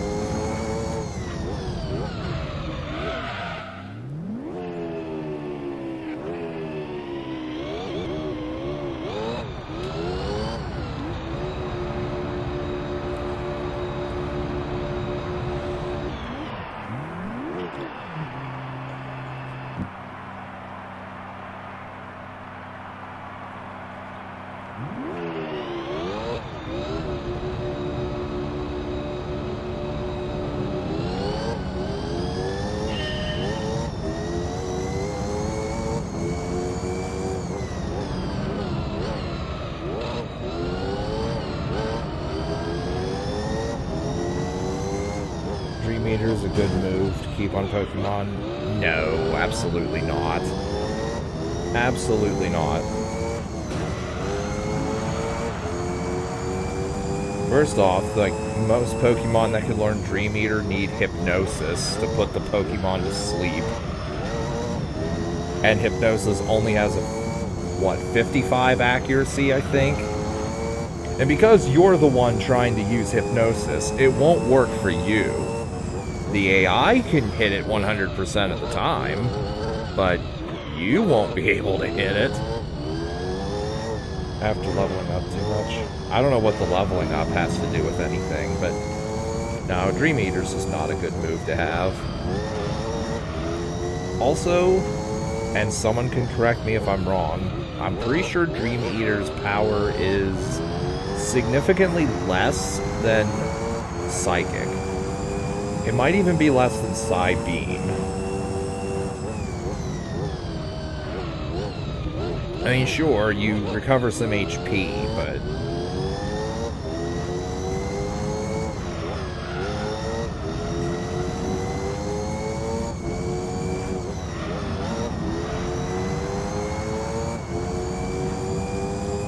That's good learn. only hypnosis to make their Pokemon sleep. I think so. Like, I think the only moves that put Pokemon to sleep are, what?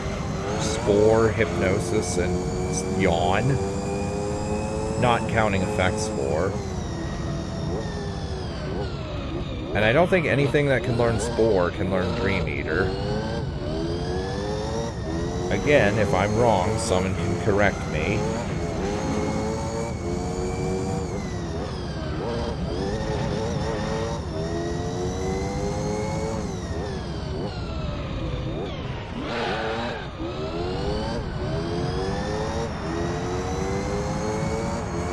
Hypnosis plus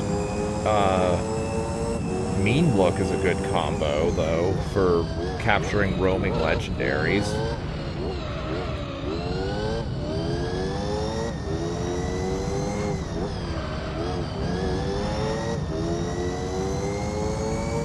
That's what I always do in Heart Gold Soul Silver whenever I want to capture the legendaries.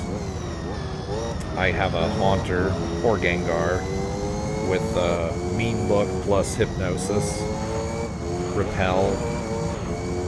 Do that.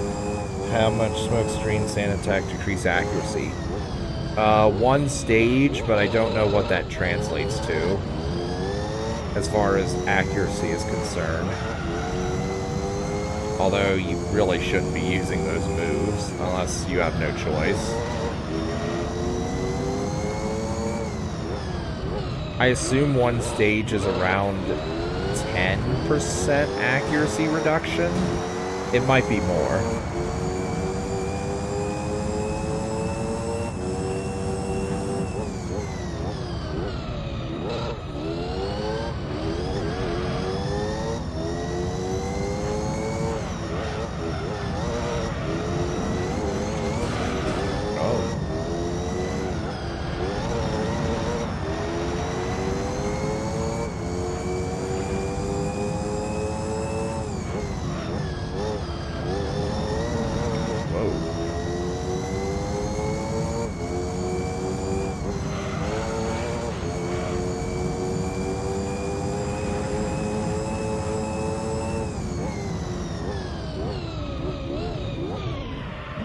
Tri-attack have what % chance to freeze?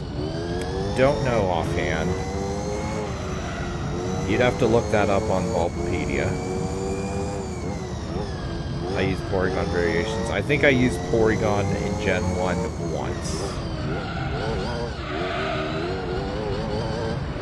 Not against the idea of using Porygon Z.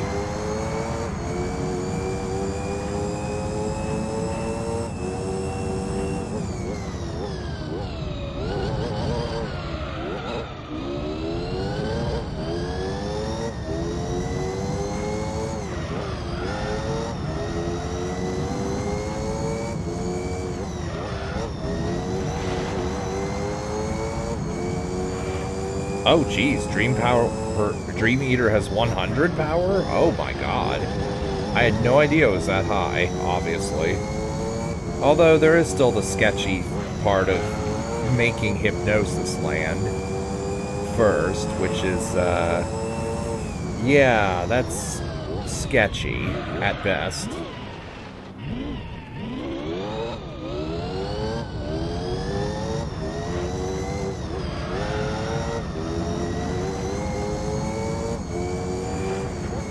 Pokemon that can Spore and Dream Eaters besides Smeargle is from Gen 7. Oh. Okay. Oh, yeah, I actually kind of forgot about Smeargle, but yeah, aside from Smeargle, of course. Okay, I thought of that one. I don't know if you've ever seen this, but there's a really old demotivational image of Smeargle with Jigglypuff. The trainer's Smeargle has Charm, Sleep Powder, Harden, and Pound as its moveset. Do with that what you will. Stream death? It shouldn't be.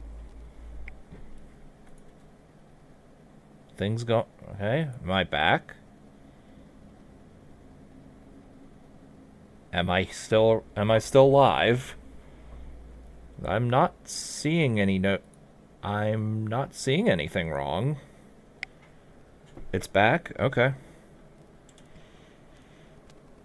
So anyway, Smurgle's demotivational poster moveset.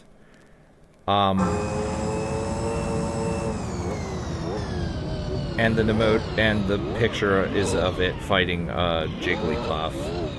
It was Charm, Sleep Powder, Harden, and Pound. Do with that combination what you will.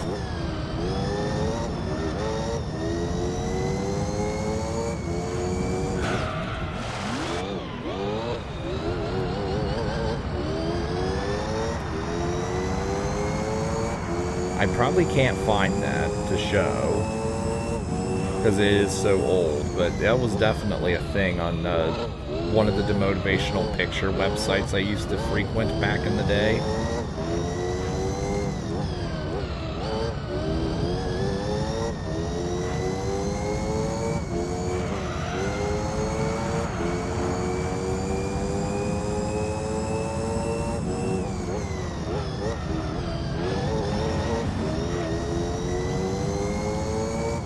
Deoxys variations.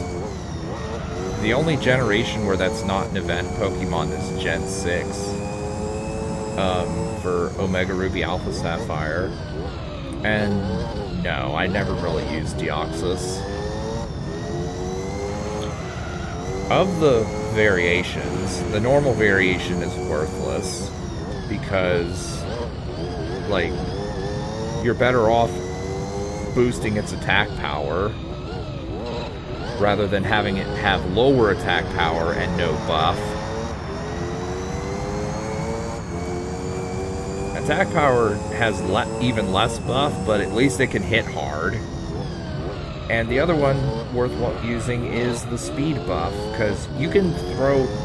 I'm pretty sure Speed Deoxys is the fastest base speed Pokemon. You can very quickly throw off status ailments and entry hazards, if it can learn any entry hazards. Defense form is worthless because, yeah, it has high defense, but it still has poor HP. And I don't think it has much in the way of getting rid of status ailments or entry hazards.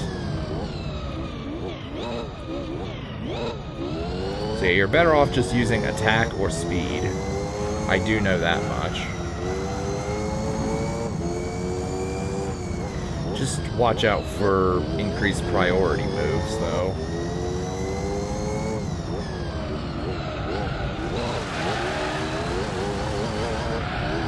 Also, that car just kind of spun out. Also, I should have made a pit stop back there. Alright, here's where Here is more than likely where we're going to see the tires wear out. Never used Thundurus and other Gen 5 Pokemon. I've used some Gen 5 Pokemon, but never Thundurus. I don't think I ever bothered to look up where it is.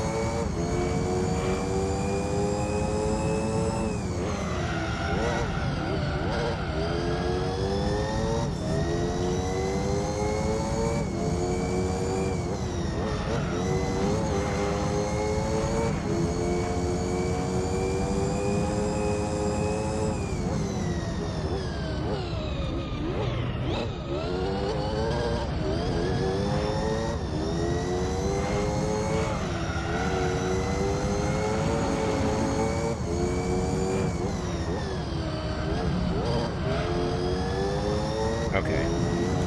This is probably going to be the last pit stop.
lap record a few laps ago.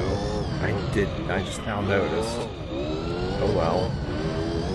And I need my oil changed. Is that quick attack can affect Shedinja? Nope. Only moves that affect Shedinja are moves that it itself is weak to. Moves that it is weak to, because Wonder Guard, weather conditions, and entry hazards, and struggle. Those are the only things that can affect Shedinja. The problem is that many wild Pokemon do actually have Astonish in their moveset, at the very least, and Shedinja is not Shedinja is not exactly a fast Pokemon. It has a base speed of 40 or 45 or something like that. It does have base attack of 90, so that's something. It can learn Shadow Sneak, so that's something.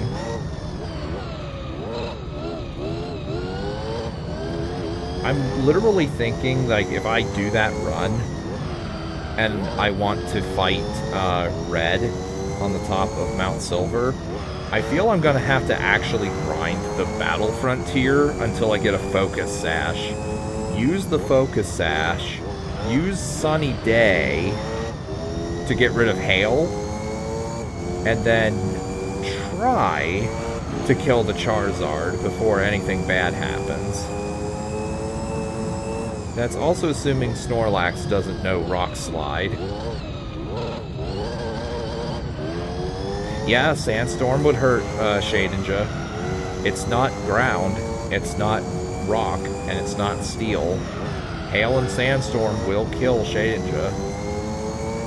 Unless that's not a thing in Gen 4 with Wonder Guard, but I'm 95% sure it is.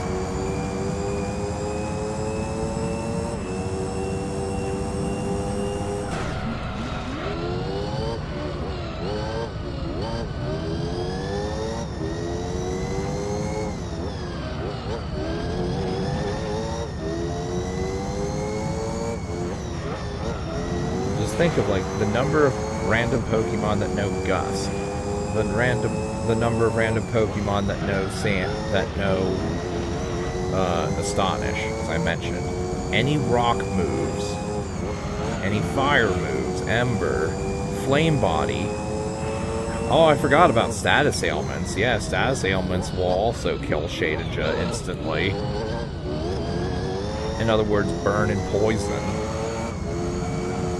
So, oh dear, this is actually, okay, that run will be even worse than I thought it was. Poison Point, and oh god, and all of its good moves are contact moves too. Simply get your Shedinja sturdy. Well, in Gen 5 and beyond, yeah, I could do that. Aside from Battle Frontier, where they decide to screw you over anyway.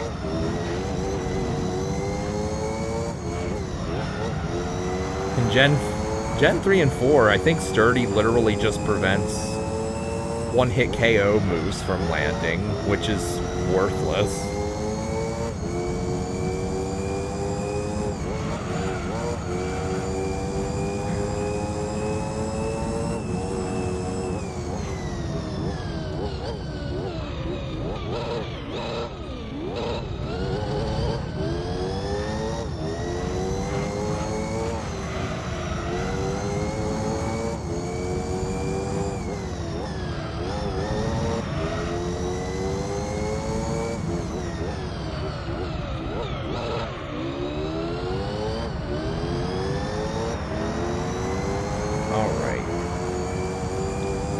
And 109 minutes.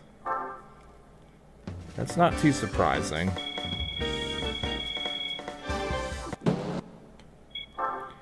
Okay, so aside from some YouTube discrepancy, this might be the only stream of this game that I have done that will be just under 3 hours. I have no idea what car this is. Righto, so... Altezza LM race car. Oh, that's how you unlock this thing. You definitely can't buy this in the shop. Righto, so... Next time, we'll be doing Special Stage 11. This one has really good unlocks from what I remember. And then this one, which I remember being pretty good, but not the best. So, Lexus is 300. It's one of the starters and most wanted. Oh, okay. That's what this is. I see. Alrighty then. So, I'm gonna call it here. I will change my oil, and then I'll save the game. And I will say one more thing before I go. I'm going to go through the Amateur League and the Professional League, and unless it's in a tournament, I'm just going to do all the test course races off screen, because all the test course is literally you get your vehicle as with the highest top speed possible and win. That's literally all it is. Nobody needs to see that more times than I've already shown it. But like I said, unless it's in a but if it's in a tournament, I will be doing it. So yeah, I'll do that. If actually, see if there are any test course races.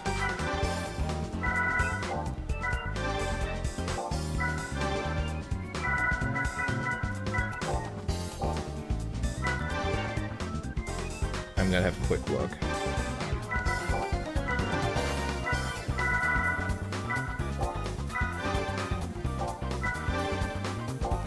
Also, I did some of these professional leagues off screen just to see how good the vehicles I have fare. They fare pretty well.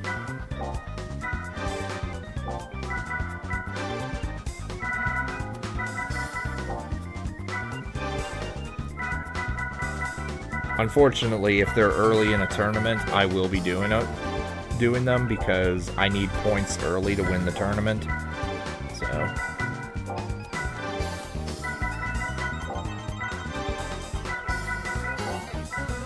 Oh wait, I already did this. I like how that's first on this one.